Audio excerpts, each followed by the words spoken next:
On November 13th, 1909, 259 men and boys walked into the St. Paul mine in Cherry, Illinois. They were carrying lunch pails, headlamps, and the quiet expectation that they would come home that night. Most of them did not. By the end of that week, the company that owned the mine had given an order so cold, so calculated, that it would haunt American labor history for the next 100 years. They told the rescue teams to stop. They told the firefighters to walk away. They ordered the shaft sealed with men still alive inside it. And the official reason they gave for doing this, the reason printed in the newspapers and entered into the federal record, does not match what later investigators would find when they finally went back down into that hole. If you want to understand how the modern world was actually built, and who paid for it, and what they buried to keep it quiet, subscribe and turn on notifications. Because the story of Cherry, Illinois is not a story about a mine fire. It is a story about an entire economic system that treated human beings as a line item, and a federal response that, for reasons we are about to walk through, looked less like an investigation and more like a cleanup. The official record says 259 men died because a coal car full of hay caught fire next to a kerosene torch. The official record is missing several important details. We are going to put them back in. To understand what happened in Cherry on that Saturday afternoon, you have to understand what Cherry was. The town did not exist before the mine. It was built all at once in 1905 on a patch of prairie about 100 miles southwest of Chicago. The St. Paul Coal Company, which was a subsidiary of the Chicago, Milwaukee, and St. Paul Railroad, needed coal to feed its locomotives. So the railroad company built a mine. And then, because the mine needed workers and the workers needed somewhere to live, the railroad company built a town. Streets, houses, a company store, a school, all of it owned by the same corporation that owned the mine.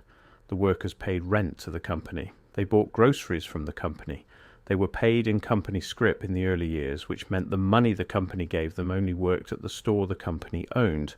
If you have ever heard the phrase company town, this is what it means. It is not a metaphor. It is a closed economic loop where the corporation owns the means of production, the means of housing, the means of consumption, and in many practical senses, the means of escape. Cherry was not unique. There were thousands of these towns across the United States in the early 20th century.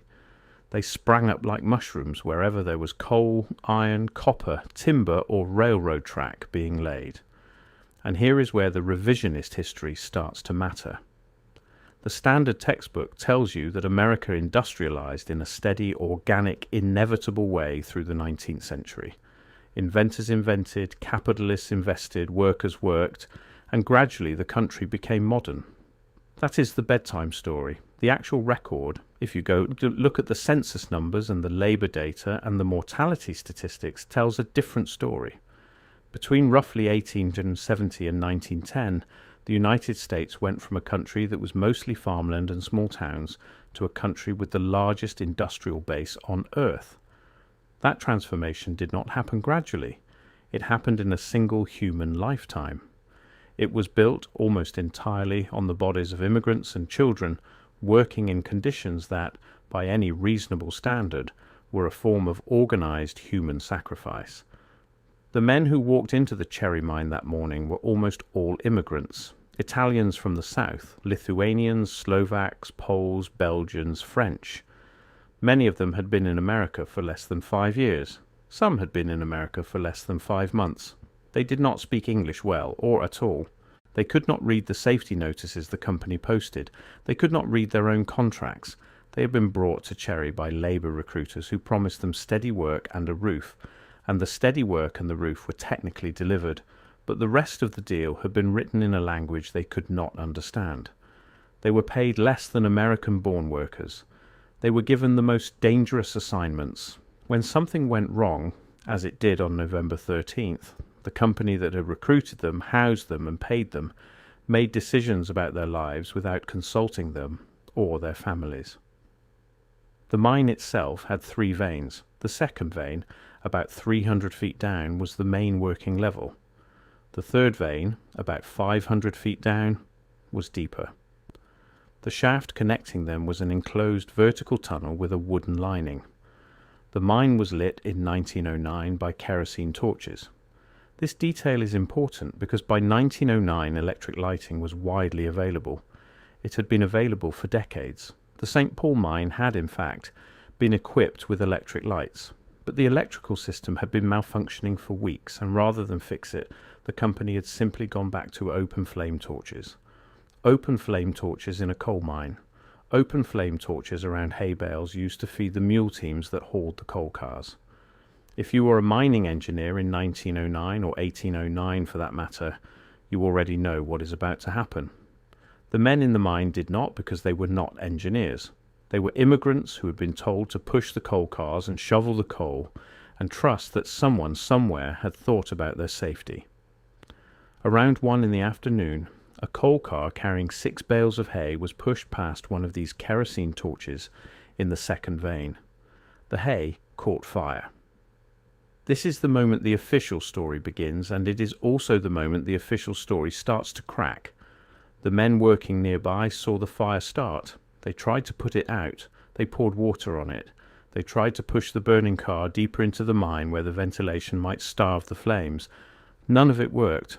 The reason none of it worked, the reason a small hay fire became a catastrophe, was that the mine's ventilation system was running in the wrong direction. The fans that were supposed to pull smoke out of the shaft were instead pushing fresh air down into the fire and pulling the smoke laterally through the tunnels where the men were working.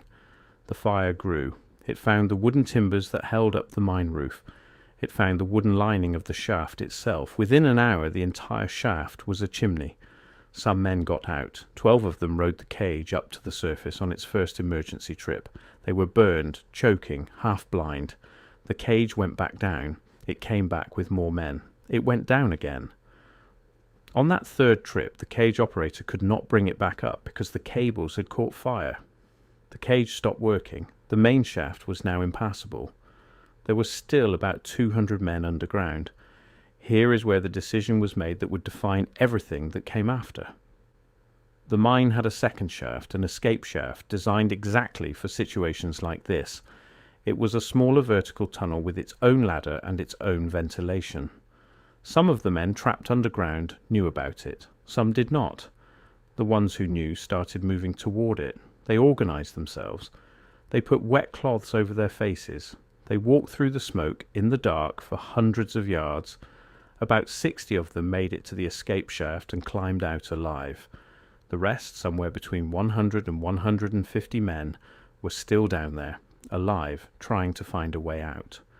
That evening, the company made its decision. The mine superintendent, in consultation with company officials in Chicago, gave the order to seal the shaft, cover the main entrance, cover the escape shaft, cut off the oxygen. The reasoning, as it was later given in testimony, was that the fire could not be controlled and that sealing the mine was the only way to prevent it from spreading further and destroying the entire operation. The men still alive inside, the company said, were probably already dead from smoke. There was no way to know. The property had to be protected. Read that sentence again. The property had to be protected. The shaft was sealed at approximately 8 o'clock on the evening of November 13th. The men inside were not all dead. Some of them, we know now, lived for another full week. 21 of them, deep in the third vein, had found a pocket of breathable air.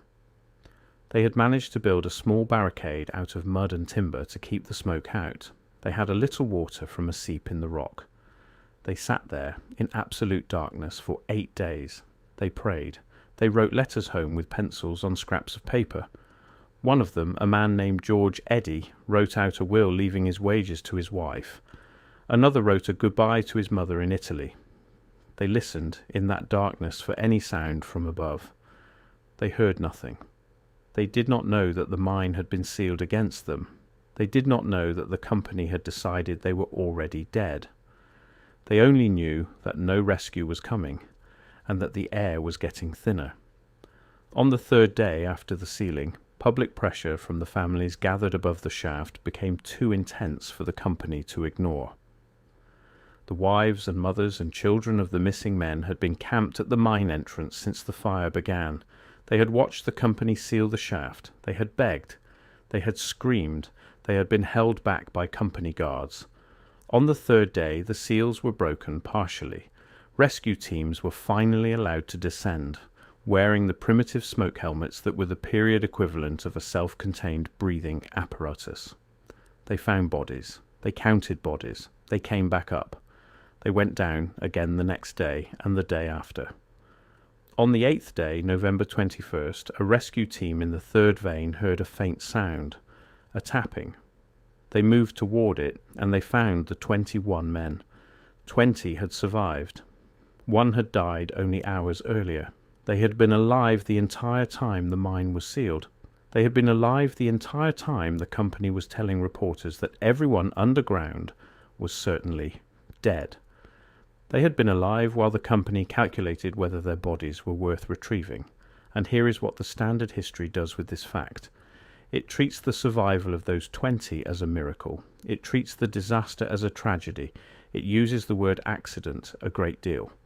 And what it does not do, what almost no popular account of the Cherry Mine disaster does, is ask the deeper question.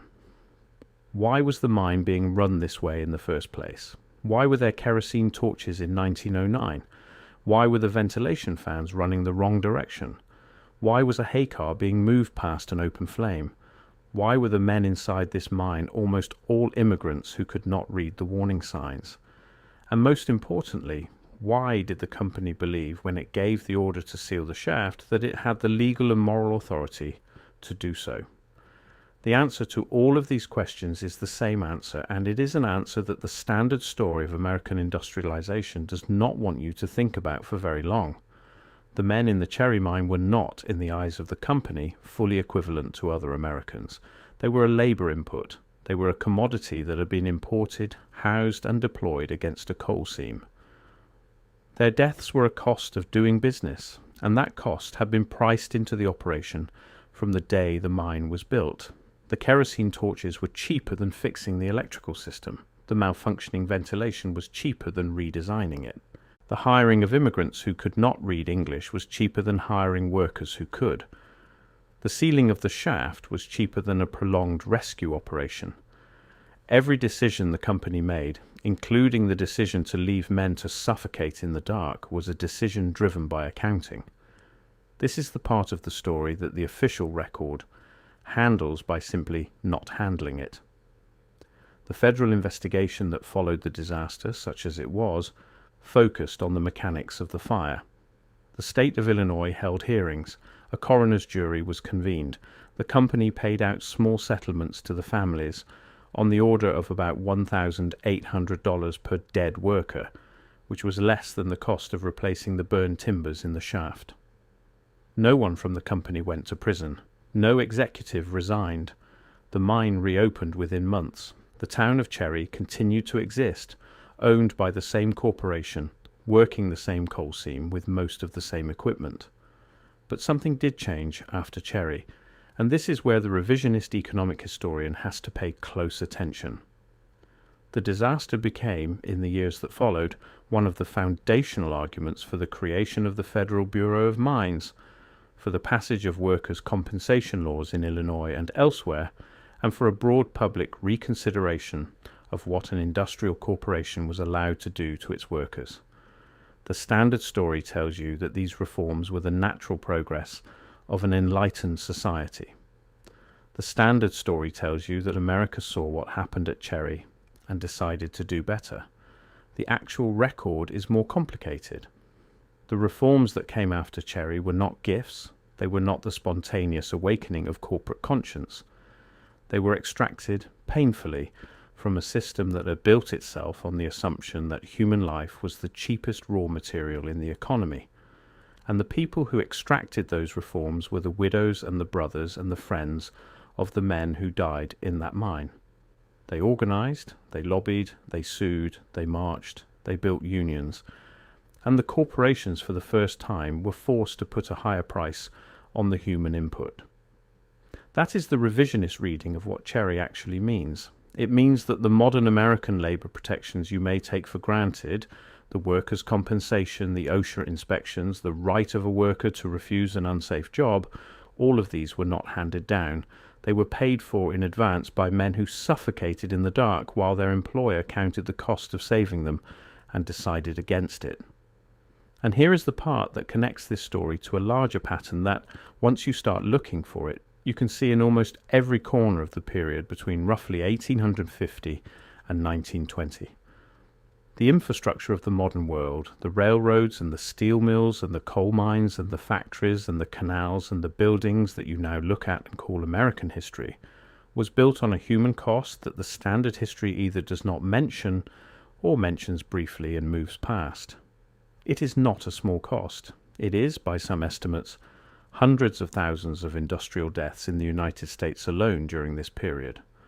Whole towns of widows, whole generations of fatherless children, whole communities of immigrants who came to this country expecting a chance at something better and found instead a coal seam that ended their lives at the age of 27.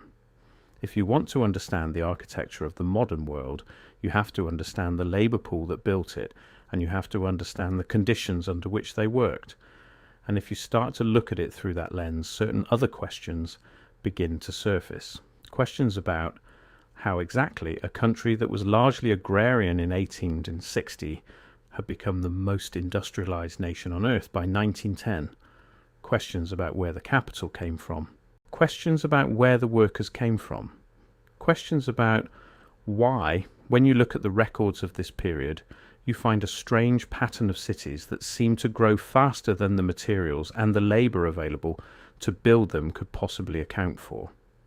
Questions about why so many of the great buildings of that era, the courthouses and the World's Fair pavilions and the great train stations, were said to have been built in 18 months or 2 years, using methods we now would consider impossible. The official answer to these questions is always the same: American ingenuity, the grit of the immigrant worker, the miracle of industrial capital. The unofficial answer, the one that some researchers have been quietly assembling for the last several decades, is that the standard story of the 19th century leaves out a great deal. It leaves out the deaths, it leaves out the scale, it leaves out the way capital and labour were marshalled in ways that, if you proposed them today, would be considered a war crime. It leaves out the children. There were children in the Cherry mine that day. 8 of them between the ages of 12 and 14 were among the dead. They had been working as door tenders, opening and closing the ventilation doors as the coal cars passed. They were paid about 75 cents a day. The youngest, a boy named Tony, was 12 years old. His father was also working in the mine that day. They died together. Their bodies were found in the same tunnel. The coroner's inquest in Cherry began on November 20th, while the bodies were still being brought up. The transcript of that inquest is one of the strangest documents in the entire labour history of the period. The questioning was conducted by a local jury, most of whom were merchants and farmers from the surrounding county, none of whom had any expertise in mining. The witnesses called were almost entirely company officials. The surviving miners, the ones who had lived through it, were called only briefly, and several testified in Italian or Lithuanian through interpreters whose translations were never independently verified. The official finding, when it came, was that the disaster had been caused by an unfortunate accident involving the proximity of hay to an open flame, that no individual could be held criminally responsible, and that the company had acted in good faith in its decision to seal the shaft. The jury thanked the company for its cooperation. The hearings closed in less than 2 weeks. The record was, for all practical purposes, filed away. There are pieces of testimony that survived in the local Illinois newspapers of the time, statements from survivors who described the moments before the sealing, that contradict the official finding in ways the jury did not pursue.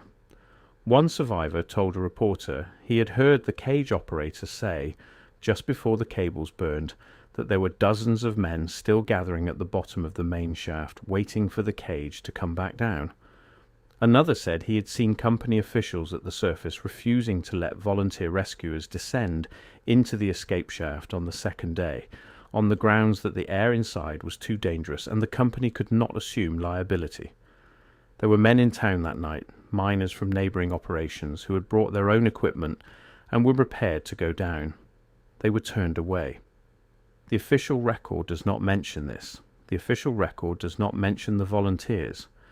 It records only that the company acted with all due diligence and with the safety of the rescue workers as its primary concern. What you are looking at when you read the inquest transcript and then read the newspaper accounts side by side is the moment when a historical event gets cleaned up for the archive. The messy details, the contradictions, the volunteer rescuers turned away, the cage operator who knew men were waiting at the bottom, the question of why the ventilation fans were running the wrong direction in the first place. All of it gets smoothed over into a single sanitary phrase.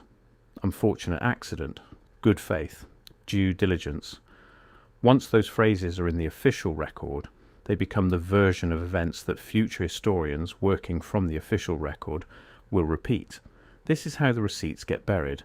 Not by hiding them exactly, but by writing a cleaner version on top of them and citing the cleaner version for the next 100 years. There is a memorial in Cherry now, on the site of the old mine. It lists the names of the dead, 259 of them. If you stand there and you read the names, you will notice something the engraver could not have hidden, even if he had wanted to. The names are not American names. They are Sicilian and Calabrian and Lithuanian and Slovak. They are the names of people who came to this country to build the railroad that owned the mine that killed them. They are the labour pool of the Industrial Revolution, written in stone on a prairie in Illinois, where almost no one ever visits. The reason this matters, the reason a story from 1909 still matters in your life right now, is that the system that built Cherry has not exactly disappeared. The structure of it, the closed economic loop where a corporation owns the housing and the wages and the working conditions of a labour force that has limited ability to leave, still exists in various forms. The use of immigrant labour for the most dangerous work still exists. The calculation of human life as a cost to be priced into the operation still exists. The sealing of the shaft, the moment when an institution decides that saving a person is more expensive than letting them die, still exists. It just happens in different ways now, in different industries, with different paperwork. What Cherry teaches, if you read it the way the revisionist historian reads it, is that the modern world is not the result of a long arc bending toward justice. The modern world is the result of a long arc that was bent, repeatedly and at great cost, by the people who refuse to be the line item in someone else's spreadsheet. The protections you have, the safety standards, the right to organise, the right to a wage that does not have to be spent at the company store, were all bent into existence by people who had nothing left to lose. The moment those people stop bending, the moment the pressure comes off, the arc tends to snap back toward where it started. The mine itself stayed open until 1927. It produced coal for another 18 years after the fire. The St. Paul Coal Company merged into other entities, those entities merged into still others, and the corporate trail eventually disappears into the long chain of mergers and acquisitions that characterize the railroad and energy sector of the 20th century. There is no one company you can point to today and say, that company sealed the shaft. The decision was made by men whose names appear briefly in the newspapers of the period and then vanish from the record. They were not punished, they were promoted, they moved to other companies, they continued to make decisions about other workers in other places, and the bodies, most of them were eventually recovered. A few were never found. The deepest parts of the third vein were sealed permanently in the years after the disaster, and there are, by some accounts, still human remains in that mine. The town of Cherry still exists. It has a population of about 500. There is a small museum. There is the memorial. There is a cemetery where many of the dead are buried, often in unmarked graves because their families could not afford headstones. There is, on the site of the old shaft, a flat patch of ground where, if you stand on it on a quiet day, you can hear nothing at all. No fires, no machinery, no voices, just the wind moving across the prairie and the silence of a place where, on a Saturday afternoon in November of 1909, the corporation that owned the world decided that the men inside the mine were worth less than the timber in the walls. The question the standard history will not ask is the question you have to ask yourself now. What other shafts have been sealed since then? What other men, in what other industries, in what other towns, were inside when the order was given? What does it cost today to live in a country that was built this way by people whose names we mostly no longer remember, in the dark, while the company calculated how long they would last on the air they had left? Cherry, Illinois is a small town. The mine is gone. The names are on the memorial. The story is in a few books. But the system that produced the disaster is not gone, and the assumptions that produced the order to seal the shaft are not gone. And if you want to understand the country you actually live in, as opposed to the country you were told you live in, you have to start here. You have to start with 21 men in the third vein, in the dark, listening for a rescue that the company had already decided was too expensive. You have to start with the silence of that shaft and the 8 days they sat in it, and the will that George Eddy wrote with a pencil on a scrap of paper to his wife and children.